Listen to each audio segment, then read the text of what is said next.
My heart is torn as war rages on at home. These young disabled Ukrainian swimmers are stranded in Turkey. CNN. On February 17, a team of young disabled Ukrainian swimmers traveled to Turkey to nurture their ambitions of becoming elite professional. The camp of 7 budding athletes arrived with their 3 coaches in the town of Silivri, just outside of Istanbul, to take part in a 2-week training program. A week later, their lives are upended when Russia invaded Ukraine. Since the invasion began on February 24th, there have been deadly airstrikes and horrific scenes of mass graves and murdered civilians across Ukraine, while global leaders have accused the Russian forces of carrying out war crimes. While one young swimmer has traveled to Poland with his mother, they have been in Turkey for 2 months now, and many of their family members are still marooned in Ukraine. Team member Victoria Karadsheh, who has cerebral palsy, says their parents find comfort in the fact that she is safe. They're happy.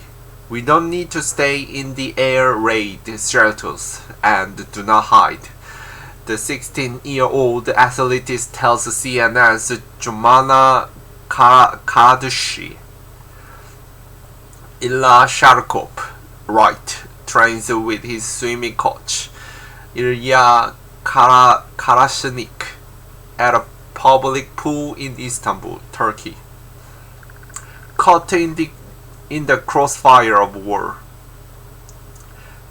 Kirill Karadsheh is one of the Ukrainian swimmers stuck in Turkey, and he's struggling to process what is happening as war rages in his homeland. I just try to not think about it, because it's a lot of information about war, the 24-year-old Paralympian says. Karadsheh, who is visually impaired, competed at the Tokyo 2020 Paralympics last summer, where he won silver and bronze medals for Ukraine in the men's 400-meter freestyle event and the mixed 4,000 multi-10 100-meter freestyle relay event, respectively. He hopes to add to his medal count at the upcoming World Para Swimming Championships in Madeira, Portugal, in June, but says it's very difficult to say in another country and prepare when there is a war in your country. Karadsheh, who is the oldest member of the team, hails from Zaporizhzhia, a southeastern Ukraine city that has been caught in the crossfire of war amid stalled evacuation attempts and previous occupation by Russian forces. Ilya Sharkov, who has cerebral palsy, tells CNN it's difficult to focus on his ambition of becoming a Paralympic swimmer when his parents live in the Russian-occupied city of Melitopol, where civilians have been colossal explosions by Russian forces and the detention of their ex-mayor, who Ukrainian officials was eventually freed. Silver medalist Kirill Karadsheh of Team Ukraine poses during the men's 400-meter freestyle as the 11th medal ceremony on day 3rd of the Tokyo 2020 Paralympic Games. To call and see their son, Sharkov's parents must bike 50 kilometers, 31 miles from their home for internet access. So, 15-year-old Sharkov asked CNN to send his family a message. My dearest father and mother, I love you so much. I wish you happiness and health. Say hello to my grandparents and my aunt. Sharkov's teammates and their families are part of the lovely 12 million people who have been displaced due to the ongoing war. Of that, there are about 4.9 million refugees and 7.1 million people internally displaced in Ukraine.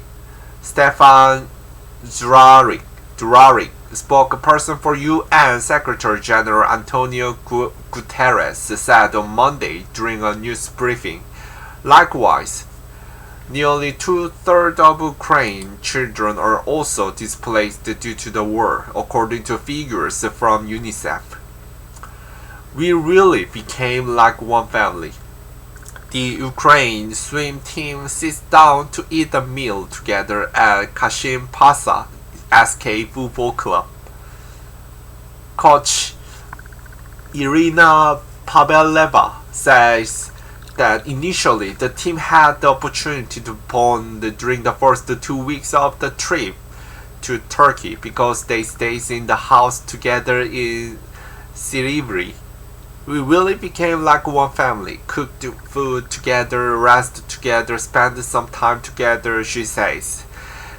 This made us not just the coaches and athletes, but more like a kindred spirit.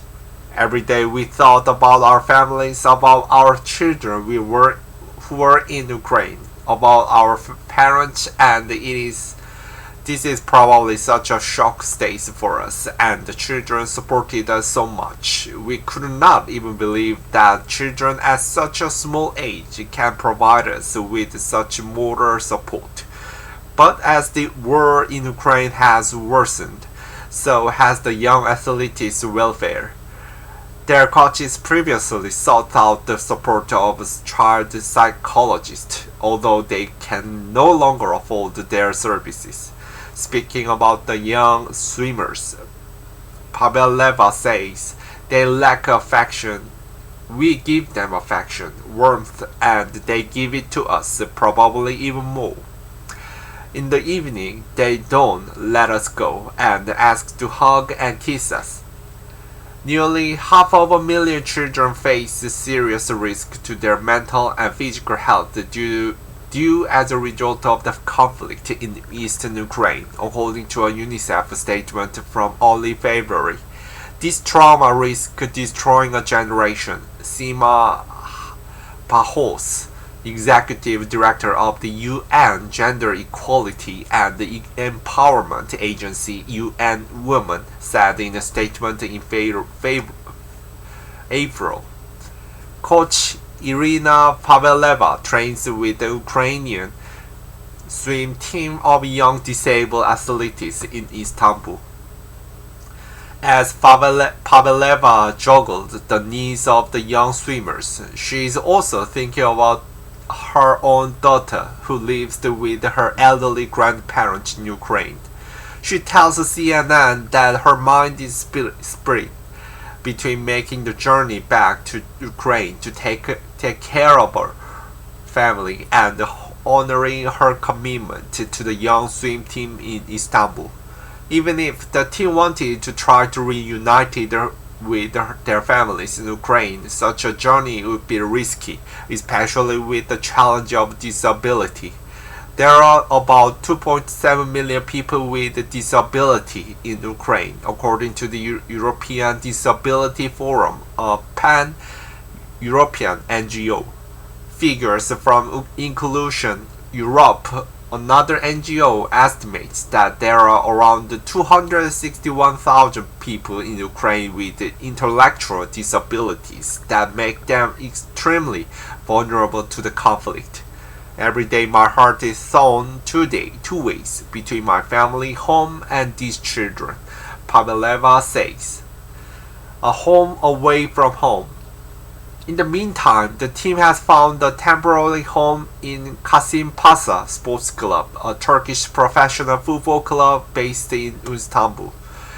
They have access to free accommodation and are served hot meals every day, although increasingly rely upon charity to sustain themselves while training at a local public pool. The group had arrived in Turkey with enough clothes for a short trip during colder months, but as the weather is getting warmer in Istanbul, they need lighter clothes. Earlier this month, CNN came across the social media post published by an Istanbul resident, helping collect ads including clothes, shoes, and snacks for the team. After CNN's report aired on Monday and was shared on social media platforms, several Istanbul residents, including Ukrainians, Russians, and others, have offered to help and support the young athletes. Some wants to help send them clothes, snacks, money, and books. Others offers to treat the team to a day out in Istanbul or yoga and art sessions to help keep their mind off their ordeals. Mikita Dudchenko speaks with his mother, who is in Ukraine, over the phone. Mikita Dudchenko is the 15-year-old swimmer who has cerebral palsy. His aunt, Yana Protsenko, started an online fundraiser in February to generate donations for Dudchenko and his teammate, who has been sent clothes and fresh fruit from benefactors.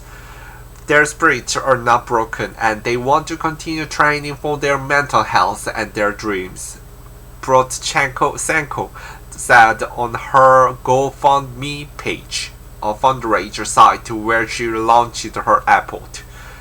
They are far away from their families, friends, and their own country, and no one knows when they meet again, she added. For Dudchenko, the most challenging part of the day is speaking to his mother, Victoria Dudchenko, on the phone. Are you sleeping well? Are you eating? We've lost weight, my son. She says to him over the phone, I worry about you. We hope the Ukraine armed forces will throw the enemy out soon, and we will come back. And we will hug you, she added. I want to go home so much, she said.